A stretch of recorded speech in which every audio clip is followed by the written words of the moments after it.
meeting is being recorded.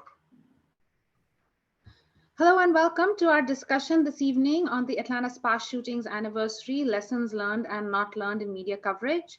I am Malika Kalingal, president of the Asian American Journalists Association Atlanta chapter, and we are so glad you are able to join us today. This will be a 1-hour panel discussion, which will include question and answers from the audience. So please put your questions in the chat. But before we start, let me hand it over to Naomi, who's the executive director of AAJA National, to say a few words on AAJA's mission. Thank you so much, Malika. Thank you so much to the Atlanta chapter for convening this important conversation and to everyone for joining us today, 1 year after the Atlanta spa shootings. AAJA's mission is to increase AAPI perspectives, representation, and leadership in newsrooms and media.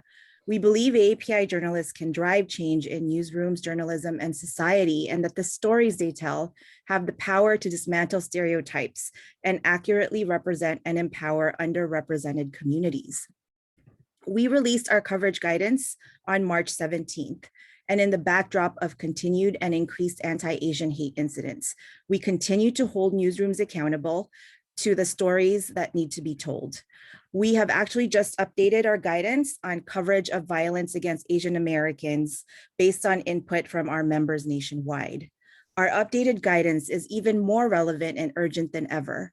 In our latest version, we address the continued violence and the dearth of accurate and contextualized reporting. We urge newsrooms to cover individual instances in the larger context of increased anti-Asian violence across the country. Historically, AAJA was founded just 1 year before the murder of Vincent Chin by 2 frustrated auto workers in Detroit, just 1 decade before the Los Angeles riots, wherein the media painted an alarmingly simplistic portrayal and pitted the Asian American and Black communities against each other. And just 2 decades before 9/11, when the backlash targeted South Asians and Muslim Americans. In the backdrop, racism against Asian Americans has always existed, with the media sometimes playing a significant role in perpetuating this racism. AJ's role is all the more important as we sit at the unique intersection of being able to hold journalism accountable to AAPIs, as well as to the racist backlash against Asian Americans.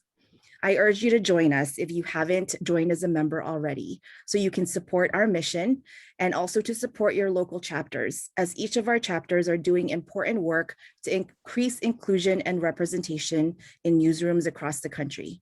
Thank you so much. And now I'll turn it over to our moderator for this evening, anchor reporter at WSB-TV, Sophia Choi.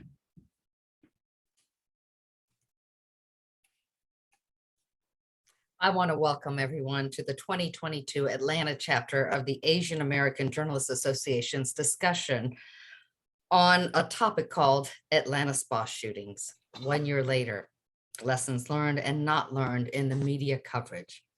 I'm Sophia Choi, anchor reporter at WSB-TV, Channel 2 Action News, the ABC affiliate here in Atlanta. I'll be serving as your moderator. Let's welcome our panel. Janice, Fox 5, Atlanta. Chris Jose, my partner at WSB-TV, so proud. Ernie Suggs, AJC. Sarah Park, president, Metro Atlanta chapter of the Korean American Coalition. Thank you all for taking time out of your busy schedules. I know this is news time for many of us, so thank you so much for taking time out to take part in this very important discussion. Before we start our discussion, let me just reiterate, we do want to let the audience know we want your questions. We know you have a lot of them. So you can submit yours in the chat box here, and we will take your questions tonight.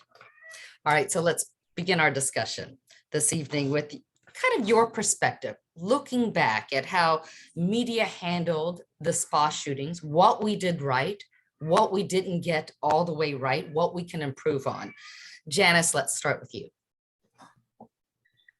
Yeah, looking back, I always say it was a learning experience, right? In the immediate aftermath of it, I think, and I can't speak for everybody, but me as, a Korean journalist in Atlanta, I realized in my day-to-day, I had not been focusing on different communities. You know, I could say I had contacts here and this county and police departments and people living in these communities. But when it came down to it, there were very few people I could call basically within my own community, right? Because as a local day turn reporter, I am always on the go. What is the story of the day? And sometimes that doesn't include certain communities. And so for me, I came away from that experience realizing I need to do a better job, not just with the Asian American community, but just different communities that make up the Atlanta area, just to be more conscious of what's going on. And I'd hope that other, you know, colleagues, not just in Atlanta, but in other cities as well, are cognizant of that, that they're going to need those contacts if something happens, good or bad. Right. Sarah, I want to get your sense on this too, because you're looking at it from the perspective of the community. Like many community members over the past year, I had an opportunity to assist numerous local, national, and also international media outlets with their background and logistic. This was to promote our dynamic communities, provide space and secure the narratives of the individuals that are affected, and also raise awareness from all angles. Traditional media definitely had many different angles of interest for the leadership, and were doing their job, which I respect and for which I am grateful. But I've also noticed a lot of the systematic barriers that needed to be changed.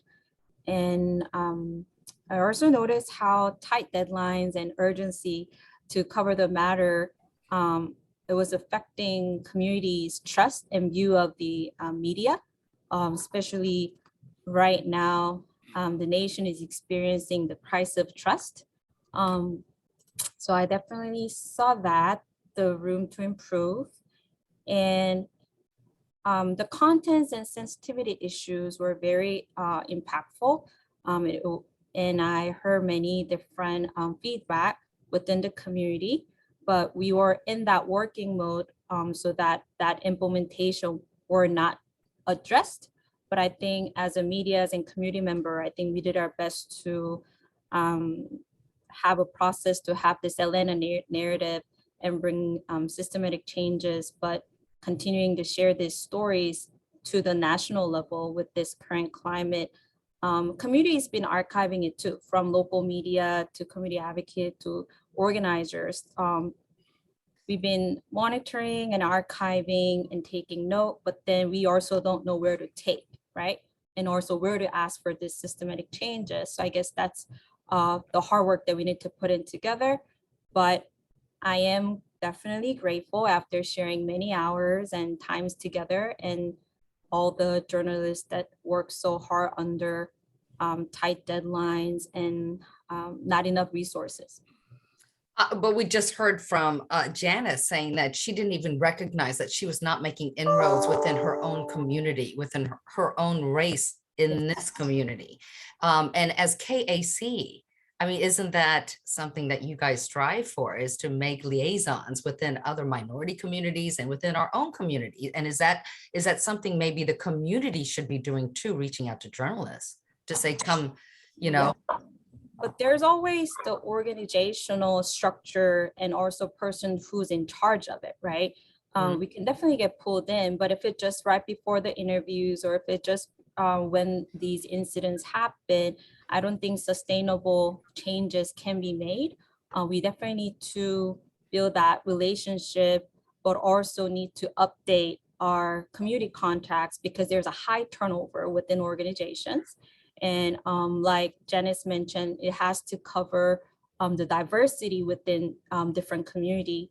And with that, we just have to build a list of collective community members within academic, community organizations, government officials, elected officials. We just have to have a different categories, but somebody has to take ownership of it. And I'm sure AAJA has been doing that, but I think we should be more intentionally include more volunteers and community leaders to do it.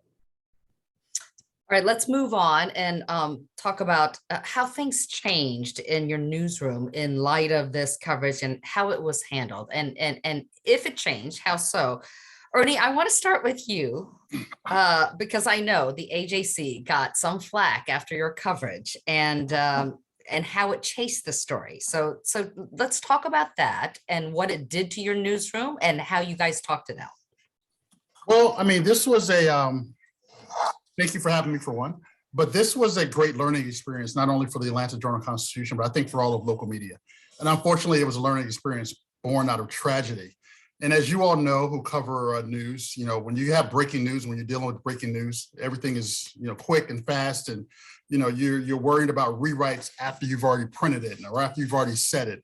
And I think when you're in that situation, whether it's 9/11 or whether it's a spa shooting or whether it's a Charleston shooting, you're trying to get information out as quickly as possible. Unfortunately, a lot of times you get information out that's wrong or either insensitive, and we were guilty of that by the way we characterized Victims.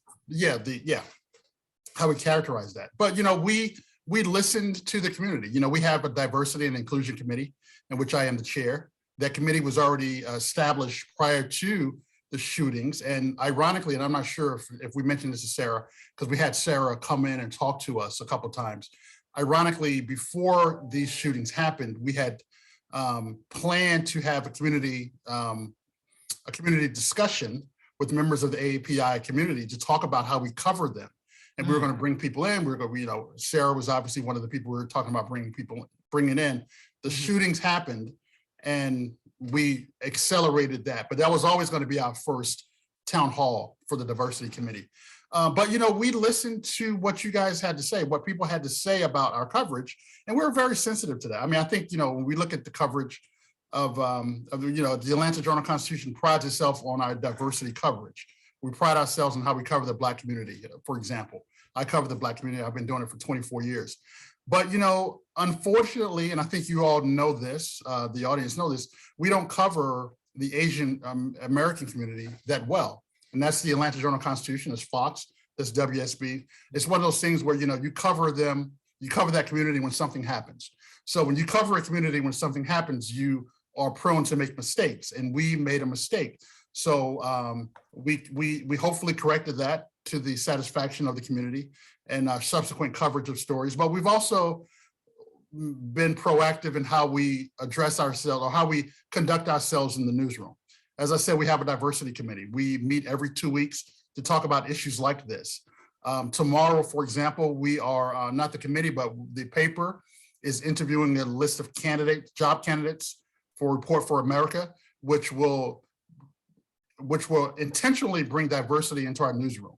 We hired 2 people last year to cover the immigrant community, and I'm not sure exactly what the demographics are of the people that we're going to be interviewing tomorrow, but tomorrow we are intentionally interviewing people to bring into our newsroom that speak different languages, that are from different places, that are not just from Brooklyn, where I'm from, or Decatur, where, you know, half of the rest of the newsroom's from, but people who bring different ideas and different thoughts to the newsroom. So what we want to do as a paper is to not let this happen again. But I think what we're also open to as a paper, to bring in organizations and to bring in groups to challenge us when we've done something wrong. And I think that we have brought these groups in, we have listened to what the challenges are, and we've tried to address those. Chris Jose, this was a discussion in the WSB-TV newsroom as well about how we handled follow-ups and we chased the story along with AJC, and we chose not to, and we fought hard, you and I, for this. Talk about that. Yeah, and thanks for your context and perspective there, Ernie, because I think it's no secret that Sophia and I were very critical of the AJC article that was published just a few days after the shooting. So thank you for addressing that. The big Sunday. As you know, Sophia, the first 48 hours, it was really about getting the story out there, the breaking news aspect. I was one of the first reporters on the scene up in Cherokee County in Ackworth, where Young's Asian Massage was. And I remember this was a cold March day a year ago, and we were rushing to the scene. I was on specials that day. I was off the board, and I got a call from my managing editor and said, hey, we need to send you up to a shooting up in Cherokee County. And of course, my natural response was, well, I'm off the board today. So what's going on? Right. I think any reporter that's off the board will say, look, you gave me the day to work on this project. So what's the deal? Little do we know how big this story was going to be. We had no clue. It was on the way up there to Cherokee County when we found out there was just a shooting that occurred in Atlanta. And we started piecing the puzzle together. And we're like, my God, these things are likely connected, which turned out to be the case. And I remember just being on the air really from 5 o'clock on. I was on the 11 that night. We did a bunch of cut-ins too. And the next day, right, so not even 24 hours later, Cherokee County, the sheriff, Captain Jay Baker, they went down to Atlanta to host that joint news conference. Now, I talked to Jay. Let me back up a little bit. I talked to Captain Baker the night of the shooting. So he was the one giving us all the updates. Naturally, one of my first questions was, are you all investigating this as a potential hate crime against Asian Americans? And he, at the time, told me that was all under investigation. Fast forward to the next day, right? That morning where they're holding this news conference, I call Sheriff Reynolds directly on the way down. I said, hey guys, what's the deal here? He's in the car with Captain Baker. And of course, covering Cobb County, I have ties to Cherokee County as well. And that's how I was able to connect with Jay quickly. And I asked him, hey, so this press conference, one of the questions that's going to be asked is this the same question that I asked you yesterday? Is this, are you all investigating this as a potential hate crime against Asian Americans? And that's when Captain Baker had told me on the phone, he's on speakerphone with Sheriff Reynolds, and said the suspect, Robert Aaron Long, denies ever having this as a hate crime. He said this was not racially motivated, was the words that he told me. And of course, as a reporter, I'm going to tweet that out. And that's my first mistake, right? And that kind of started this whole process. So as an Asian American reporter, I failed on that. I'll flat out admit that I got burned on Twitter. All the tweets that I got saying, pretty much attributing what Captain Jay Baker had said. And then about an hour later, he held that news conference and said that does not appear to be racially motivated. Looking back on that, where we failed as a newsroom, and also myself as a reporter, we failed to put that into context of what was happening around the country. So what was happening around the country? What's still going on right now?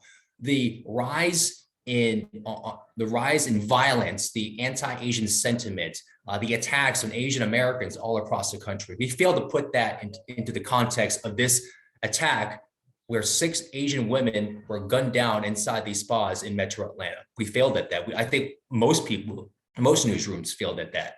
And I think we've done a lot better. As you know, Sophia, we had this long conversation, really you, myself, Nicole Carr, who was with WSB at the time, Ray Carter, and several management leaders in these threads about how we cover this story. Like, how do we move this story forward?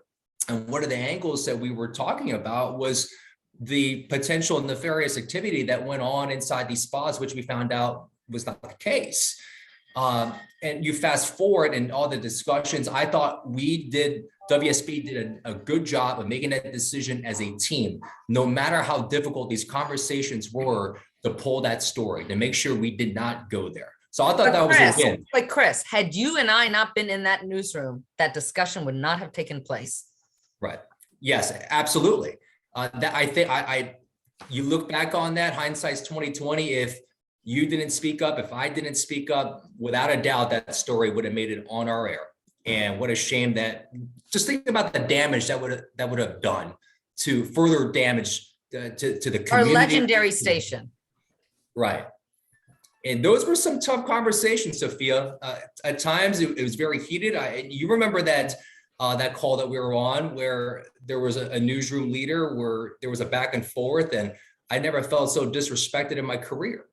But that's something we had to take a stand on. And I'm glad that we did it, because we were going down a very dangerous slope there. Let's move on. So what are some of the challenges that remain as we cover minority issues in general, especially when it comes to violence and hate? And what are the next steps to address them? Janice, I want to get back to you with your thoughts on this. Yeah, I think for me, when I look at coverage and people's reactions to coverage, not just people in news, but just communities as a whole, it's making or helping people understand that this is not just an individual instance, right? What we're hearing about, this woman who was attacked in San Francisco, for instance, she's not just a victim who happens to be Korean or Chinese, Asian American. That context of why it's upsetting to members of the AAPI community, I feel like we're still having to repeat ourselves and say, hey, this is not just something that happened that was so tragic and we move on from it. It is, you have to look at the bigger picture being the last 2 years or so, with the climax being the Atlanta spa shootings. And so it's kind of, I feel like, and I'm sure other journalists too, feel like we're in this cycle of how many times am I going to have to repeat that this isn't just about one single incident? Because you get the questions, right? Of, well, I mean, that was just one part. She just happened to be Asian. It could have happened to anybody. But the fact of the matter is, the victim was Asian, or he was Asian. And we have to look at it as a whole. And so I would really like, and I know change takes time, we can't just magically do a 180 overnight, but I would hope going into the next year, and let's say a year from now, we gather again and have this discussion, we do see that change in coverage and helping people understand. And hopefully the feedback we get from the community is that they understand too, because we've been able to explain them and show this to them in a way that, paints a bigger picture. Ernie, as you focus on diversity in your newsroom, we're focusing tonight on the Asian American community, but, there may be similar complaints in other minority groups, including the Black community. Yeah, of course. I mean, diversity is diversity, and how each group feels, how they're covered is a personal thing, but it's a personal thing how each group feels is covered, but it's also a universal thing. I cover the Black community, and I get letters every day about what the Atlanta Journal-Constitution is not doing to cover the Black community. So I think it's kind of twofold. I think when you talk about crime and you talk about coverage, you got to look at context. You got to look at, if a Black person was killed in Piedmont Park, what does that mean? Or if an Asian American woman was killed in Piedmont Park, what does that mean? And you got to look at the context, like Janice was saying about what was going on in San Francisco, what's going on in Ferguson or Harlem, or, all these attacks that are going on all over the country of Asian Americans who are being killed on the trains and, in New York City. How does that relate to what's going on here? But also, Chris and Sophia, you talked about your presence in your newsroom and how important that was during this. That's important in every newsroom. It's important. I can't tell you how many times as a Black reporter at the Atlanta Journal-Constitution that I've had to intervene or voice my opinion or step up and say, this is not right. We shouldn't do this, or this is how this is going to seem. And a lot of times, I'm not sure, Chris and Sophia, the context in which you were having this conversation, but a lot of times these suggestions or comments are benign.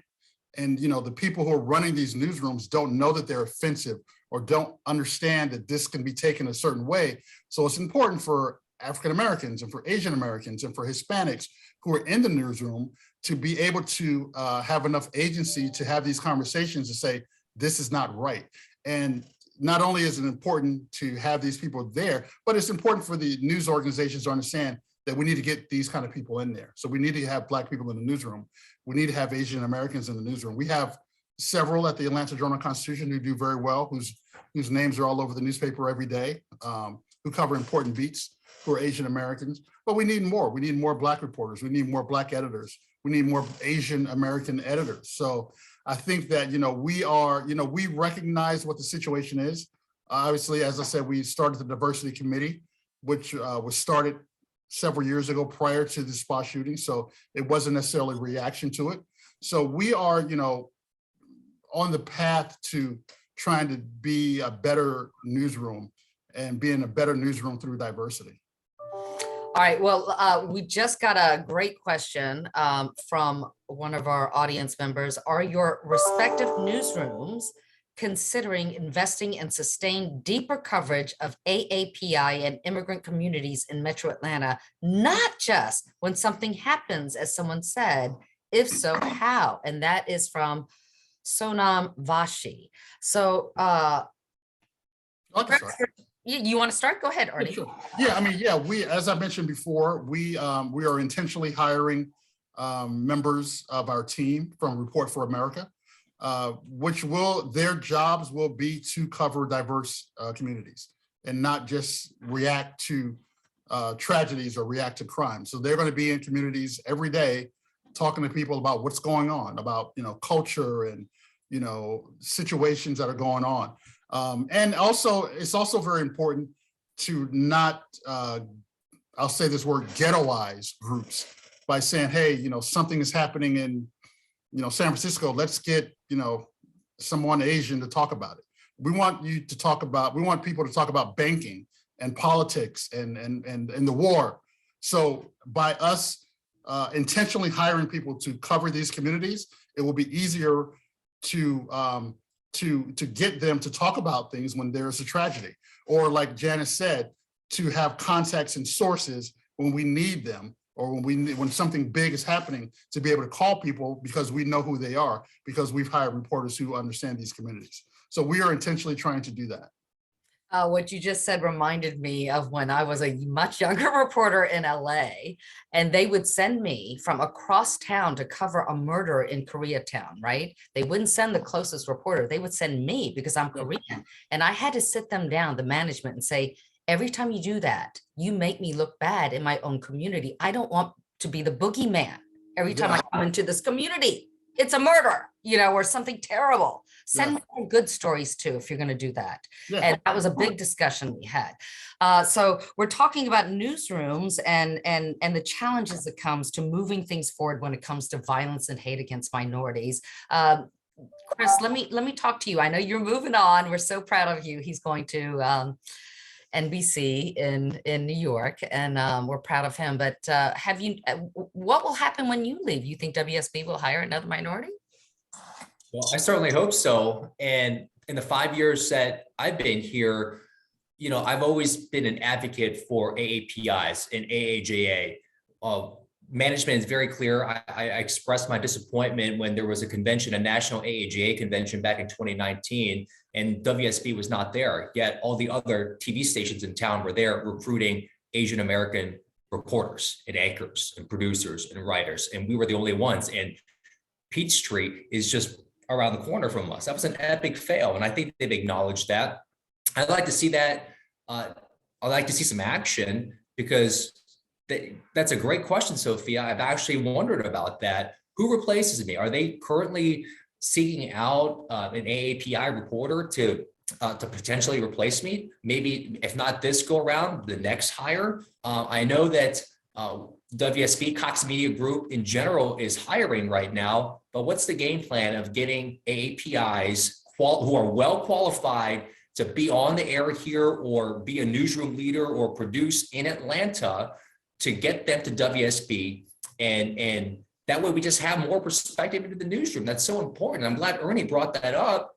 But not everything is bad. We're doing things right. I truly believe that we are doing things better from a year ago. We have a brand called Gets Real that we do. And as you know, Sophia, we pitch these stories on a daily basis, where we're looking at issues of equity, diversity. We're really trying to tell these stories, get into the communities of the Latinos, Asian Americans, African Americans in Metro Atlanta, and tell these stories. It doesn't have to be a feature. Like if you talk about like an issue with police brutality, for example, and we talked, and you can brand that as a Gets Real, because that's what that conversation is supposed to be about. Is you're supposed to have a real conversation with the community in your reporting. We've got another question. Thank you, Chris, from Hoi Ning. I'm thinking Nye, I'm not sure how to pronounce the last name. How are these issues, concerns around contextual awareness being addressed with younger journalists in journalism programs? I think that's really important to address this with younger people. Sarah, KAC reaches out to different groups all the time. I was a board member in LA, so I know what we do. So tell me, have you reached out to journalism programs, and is that something you would consider? So I think as a community, we definitely need to have a media training to leadership, to community organizer, to people who are being interviewed, also the freelance journalists. I've experienced when it comes to like interviewing process that journalists, as much as they're expert at this issue, a lot of things get lost in translation. And also, I didn't see that much in local journalists, but from the national level who are just visiting Atlanta, not having proper professional translator or the reporter that has understanding of the community, there was this barrier. It made interviewing process very difficult. And also addressing these families and community, they were traumatized. Not having this training on both sides made a lot of things difficult and made it very confused, because like everybody said, our issue is like highly complex and has a lot of nuance, and language is very important. And I also seen, and I guess, yes, as a young professional, we are committed to have that training, but we definitely need to see how traditional media needs to build a relationship, not only within the community member, but also the in-language outlet, the media outlets, where they have a more connections and they've been covering this story within each community. And I've also seen a lot of articles that didn't give enough credit, that the stories, I definitely know who are being interviewed, but oftentimes the quote was just something simple, genetic response, and the rest of the story that community leaders provide as a background, that was not credited correctly. And that also kind of didn't serve its purposes of interviewing this individual. Context is lost. Yes. And we hire graphic designer for better communication. We hire community outreach folks at a public-private sector, but when it comes to media, we lack in this staff internal and are relying our job just for community members and freelance reporter. When we are on crisis, we just can't address the need of the community and build a trust right away. So also, I think it's important to build a bilateral communication channel within leadership, not only the journalist, because again, there is a big turnover. And if you only get to talk to the freelance journalists or journalists who are working, that message doesn't get delivered to the top. And oftentimes, like we just discussed, it's you have to fight for it, but then community's voice doesn't get reached to the leadership. So I think building and having bilateral communication channel is very important. Again, having professional translator, interpreter is important. I get pulled in CNN News Desk for a lot of inter-Korea summits that requires high complexity translation interpretation, but that's also needed on our daily coverage too.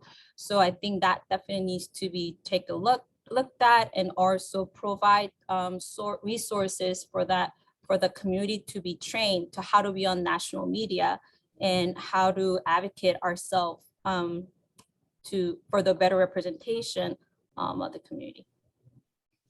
We have another question from the audience.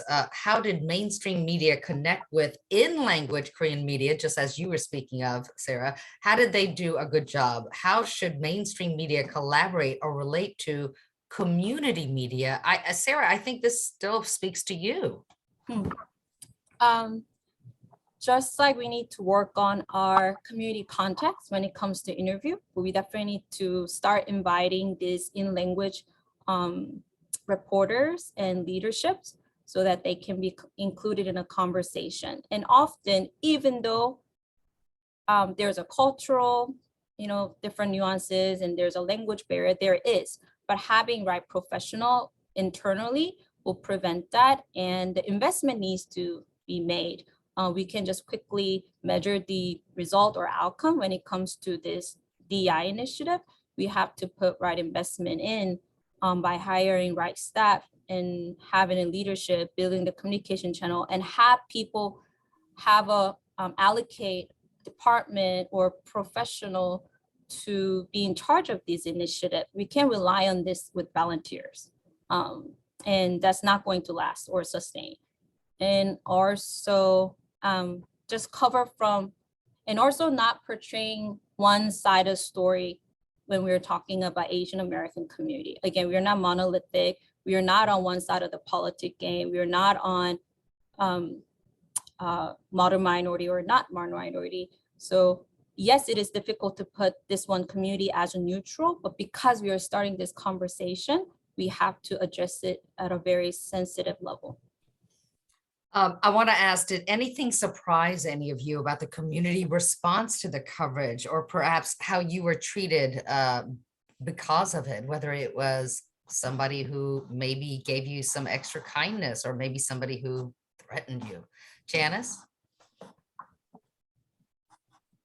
I did not see any negative effects from it, right? I think for me, the most powerful moments was right after the names of the victims were released. An AAJA colleague of mine, Francis, and we put together a video on how to properly pronounce the Korean and Chinese names, right?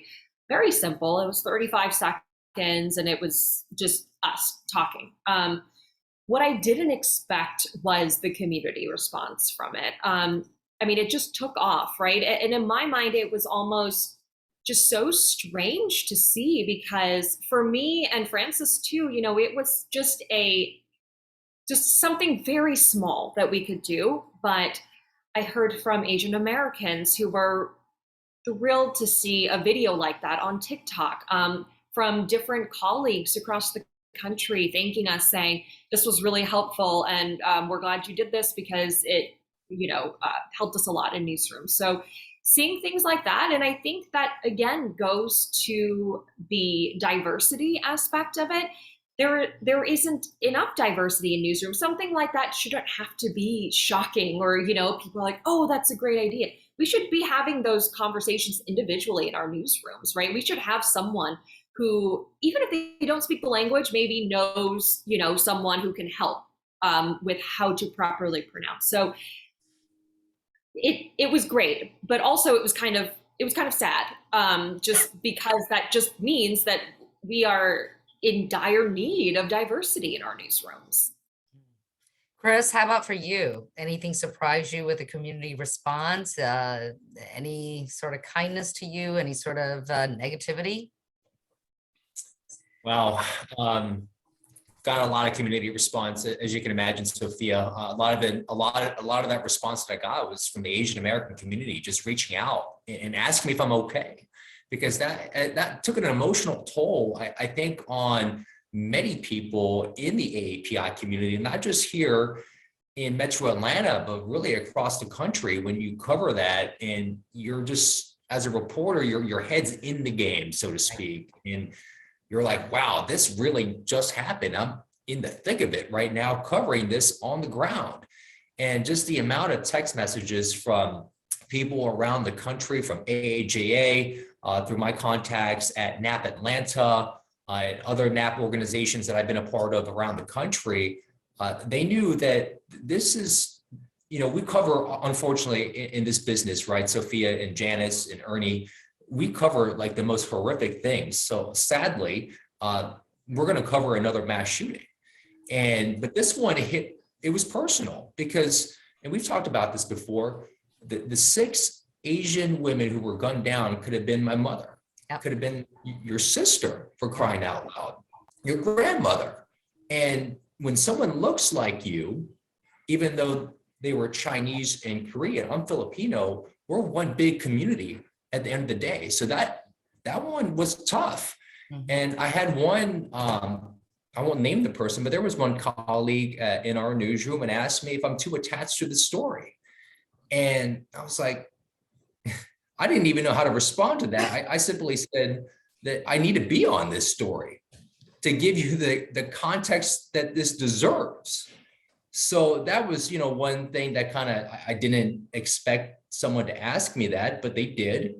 But the work is long from over, guys. We got the March 16th is 2 days away from now. Like, what are our newsrooms doing today to prepare for this? I know there was an event on Saturday here in Atlanta. There's going to be a couple more on Wednesday. But what are our newsrooms doing today to advance this and not just focus on the shooting, but as a community, the AAPI community here in Metro Atlanta? What are we doing to remember that day and move forward?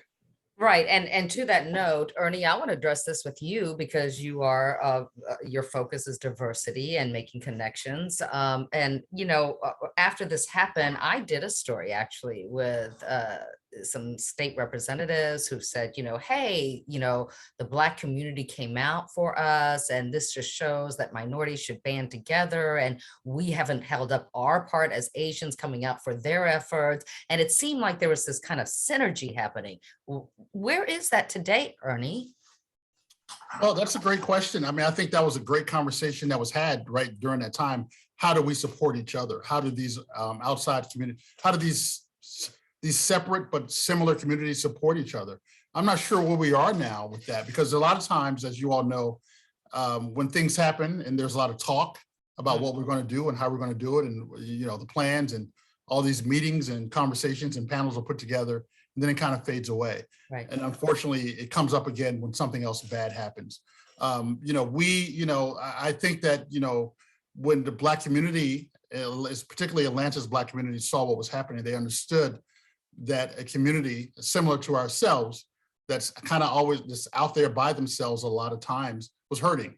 And they wanted to help. They wanted to commiserate with those communities, to understand that, to share that pain, so to speak. Will that effort be reciprocated if that happens to a Black community? We don't know yet. Hopefully we will never have to find out in that situation.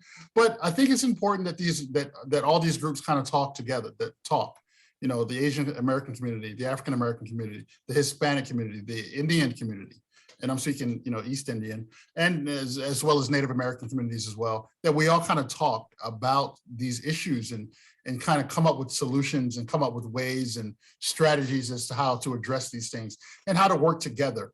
One of the great things that I did, and there was a mistake that I made, and I admit that, is I wrote a story about a statue of a Native American founder of Georgia, or I wouldn't say founder, but a Native American who did a lot to contribute to the founding of Georgia. Let's just say that.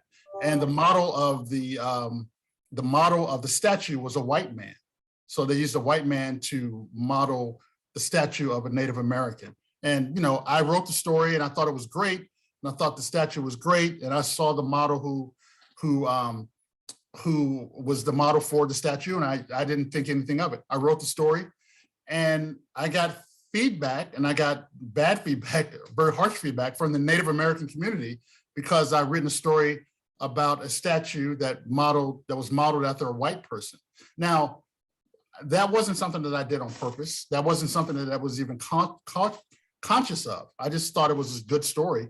But it's important that Native Americans in the city of Atlanta, as well as in the newsroom of the Atlanta Journal-Constitution, we do have a data specialist who's Native American. He pulled me aside and was like, this is not good. What you did was, it wasn't something I did on purpose, but what you did was could be seen as insensitive and could be seen as kind of lazy reporting. And I admit that. It was probably lazy reporting, considering the fact that I knew that the model was white. And, I think it's kind of one of those things where you kind of fall into a trap. We're so used to whiteness. We're so used to, in our newsroom, that it didn't even occur to me that. To double check that.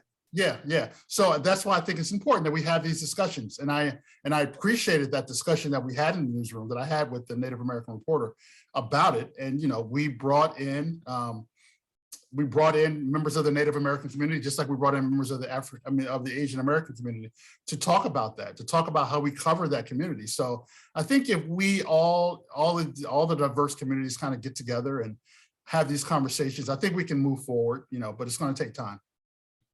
So here's a question from one of our audience members. What are our local newsrooms doing to stop misinformation and disinformation towards Asians, especially in languages apart from English? And I mean, I guess I would have to ask Janice or Chris about this. Janice, you want to start? Yeah. So what misinformation and disinformation? So I don't know, Sophia, if you could clarify the question. So I think it's both. I think it's just like any information that might not be accurate about the Asian community that might be held. Let me just give you an example. In my newsroom, and Chris, you might remember this, there was a middle manager who sent out a note asking for people to volunteer to do interviews early. And she signed it, "Me love you long time if you do." And I immediately called Chris and, and said, this, it was so upsetting to me. And that person apologized to me and said that they had only heard it in a joking form, did not really know what it meant, and just kind of put it out there. And this was another minority who did this. So, it was upsetting, but I'm just saying I don't know that, for me, I've taken that on individually, right? Again, the last year has been an absolute learning experience for me. And it has been for many other journalists too. For me, a big part of that was not letting small things go. And I don't mean just like, something happened at the grocery store and I'm upset about it. No, I mean, when it comes to subtle microaggressions, just subtle comments that I feel like would offend someone else in the AAPI community, I've taken that task on and made it my goal to speak up about that. Because again, it may just come from a place of not knowing. Not everything is malicious. Not everyone's trying to insult you, but we need to speak up. If we don't speak up, it just keeps happening and happening. And I've talked about this in other panels we've had. As Asians, I don't know if your guys' experience was similar to mine. We were taught to just kind of keep your head down, do what you're told, just, don't mind other people. If they insult you, whatever, just move on, which is great. That is great advice. Wonderful. But there comes a point where you have to speak up and stick up for yourself and your community. So I would like to see more of that. I think I am seeing more of that. And that's empowering me too, to speak up, because, I don't want to come off rude, but I try to do it in the nicest way possible, to just say, hey, that's not okay. That could be seen as offensive. That's culturally insensitive. Otherwise, if we just keep letting people do what they do, they're never going to learn and things aren't going to change. And like you said, Janice, even in my case, the person did not know they were being offensive. They just heard it as a joke, and they will never do that again. Chris, how about for you? And any changes in your own, the way you move and work? I still think we need it as a newsroom, not just WSB, but newsrooms around the country need to do a better job at really seeking out the advice or having a set of eyes on some copy. Like just a few weeks ago at the network on ABC News, right? You guys saw that story a few weeks ago with Michelle Go, when they had the wrong name super below. They misidentified the victim of the subway attack in New York. And a community activist had spoken out, gave an interview to ABC News. Her name is Grace Lee. And in the super below, was Michelle Go. She was the victim in this awful attack that happened in New York. We have to do a better job at that stuff. David Muir's show is the #1 news source in America. Millions of people watch that show every night. We had to get that stuff right. Like, who's reading this copy? And I think this always goes back to, if we had more APIs in the newsroom to see copy, we would catch stuff like this. Now, from my personal experience, I don't see the copy. I don't proofread the copy of what the producers put out there. As a reporter, I'm really just focused for my story for that day. So that's not really what I do, at least, is go down the copy. Now, I will give some of the producers credit at our station. If there's a story about the spa shootings, for example, or a story about the AAPI community, they'll shoot me an email like, hey, they'll just say, hey, can you read this over and see if this is okay? And that's great. And I think that should be happening. Those kind of conversations should be happening more often. But again, it goes back to, it shouldn't just be on Sophia. It shouldn't just be on Chris to read all this copy. Like, this needs to be a collective effort, just like with the planning for March 16th. Sophia, you were in this email that I sent out just a couple of weeks ago. We had that meeting with AAJA leadership nationally about just the guidance that was going to come out, which just came out a few days ago. And at that time, I told our newsroom management that we need to start thinking about how we're going to cover March 16th, because that was a big story. It affected many people around the country, and it's right here in Atlanta. We need to start thinking about this now. Just like any other big story that we would cover, we need to be all hands on deck on this, and we need to have these conversations now. We did that, but who's going to step up in these newsrooms moving forward if you don't have AAPI representation in these newsrooms to cover these stories? Right. From Ling Mei Wong, how are ethnic newspapers such as Chinese or Spanish publications being included in outreach from law enforcement or community-based organizations? Sarah? I think even within ourselves, we don't keep a resource guide to where to look for or what to recommend, but that's also will be the work that our community members and organization needs to put in. And that work definitely needs to be happening. But because of the many initiatives that came about, I know a lot of community leaders within school system and policymakers been gathering resources and been sharing heavily with the media. So I know we definitely made some improvement because this time we were asked to provide. But at the same time, we have to archive it and we have to monitor it and we have to keep updating the list because everybody going around different level in city and state. How has the relationship with the police been since this incident? Has it strengthened? Oh, definitely, because we've been doing bystander training, safety training for a business leader within the community with different languages. I think that's definitely a good outcome that came up from it.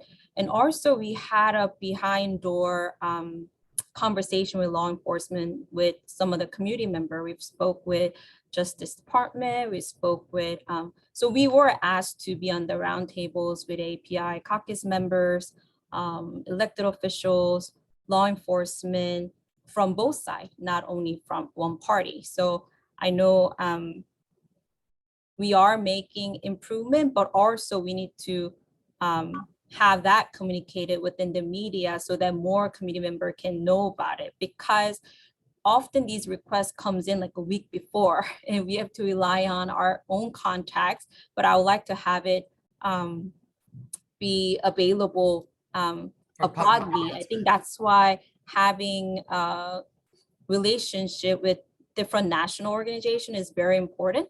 And I think during pandemic, we were able to do that through virtual roundtables, but I think we definitely need to continue to do that so that we are not just speaking to choirs or 2% of the population that we work closely with every day. Because if you think about it, media, some of the advocacy organization and community leader, we are talking about 2%, but there are 98% of the constituents in society that needs to be heard this information. And also media have their responsibility to reveal where this failure has started as systematic racism. And in order to do that, I think involvement with national organizations and leadership is definitely crucial, and also not just top down, but strategic working relationship throughout. We're running out of time, so I just want to get your takeaway from each of you, your experience. I know, this stirred a lot in me. And so let me just quickly hear from each of you as we wind down our program. And let's just start with Janice, and we'll go to Chris and Ernie, and then back to Sarah. Yeah, like I said in the beginning, this was very much a learning experience for me as it was for my colleagues across the country. Moving forward, I think we've identified areas that need significant improvement. That's diversity in newsrooms, making sure we are members of different communities as journalists. And I would like to see steps being made to do that. I know that I am trying harder as a journalist, and I would hope that others do the same, because again, I really don't want to be gathered another year from now talking about the same problems. And I know change doesn't happen overnight. Diversity in newsrooms won't happen overnight. But as long as we take those steps to progress, toward progress, I really do hope that, whether it's us gathering to talk a year from now, or maybe a different group of people can say, hey, guess what? Look at all the progress we've made. I hate to be that doom and gloom person just to say like, oh, look, like we failed here, we failed here. Yeah, we did. But my big thing is that was the Atlanta shootings. And even now, it's such a critical moment for the AAPI community. It's really about how do we turn this tragedy, this ongoing just onslaught of news, of attacks, and how do we make that better? How do we address the specific changes that need to be made to correct the situation? So that's my hope. I'm hopeful. I know I'm like I said, I'm making changes, and I hope others are doing the same. Chris? Yeah, I really just hope to take everything that I've learned here in Atlanta covering this horrific tragedy and take it to New York. Because every time you turn on the TV, the national news networks are covering an attack on an Asian American woman or man. I feel like it's happening in New York. And gosh, here in Atlanta, we don't see it too often. And if it is happening, it's being unreported. So when you go to New York, where I'm headed here in a few weeks, it's at a much bigger scale where there are surveillance cameras everywhere. And those stories need to be told. And I know our colleague Safan Kim at ABC is doing a wonderful job at really covering these tragedies over there. But I'm really hoping to take the experience that I learned here in Atlanta and bring it to New York, because I'm walking into a brand new newsroom and I'm leaving WSB. I feel like in a better place because of what we did here together, Sophia, while covering this tragedy. I'm glad you said that. Ernie? The Atlanta Journal-Constitution, like the city of Atlanta and the region, unfortunately had to witness this horrific event. But I think a year later that we are a better newsroom for it. Unfortunately, it's unfortunate how it happened, but I think we're a better newsroom for it because we're listening now. We're bringing in people to talk to us and to tell us what we're doing wrong and to advise us as to how we can be better. And this is not only regarding the AAPI community, it also regards the African-American community and the Native American and all the communities in which we cover. So I think we're a better newsroom, and I think we're going to continue to get better. We're going to make mistakes. We're all going to make mistakes, but I think that we are in a position now where we are able to kind of assess what we have done wrong in the past and then make adjustments and move forward with it. So I think we are in good shape. We're in better shape than we were last year. I think you are. And Ernie, we are all town criers, right? In the media, we're town criers. We want to get that news out there. Yeah. But maybe this experience has taught us to maybe listen a little bit too. Exactly. Yeah. So Sarah, let's let you have the last word. Yes, we definitely have to continue this hard work to build the solidarity and share the information and inform one another. I think that media can do that and also gain more trust from the community. But there's still fundamental lack of knowledge across the portion of the population. And that's why we are facing this misinformation and ignorance that breeds hate. And this is not just about racism. This is a universal problem of a hate. And we definitely need to work together to support each other and work together to bring the community together. And I think that's definitely important. And when we aspire to lead to the positive light, I know that we can start to see changes in journalism and community, as well as people's mindset. And I would like to see how our constituents, not only from grassroots level work, but I would like to see our community member within our community to face our own biases, and also be informed so that we can make better decisions and civically make engagement decision accordingly.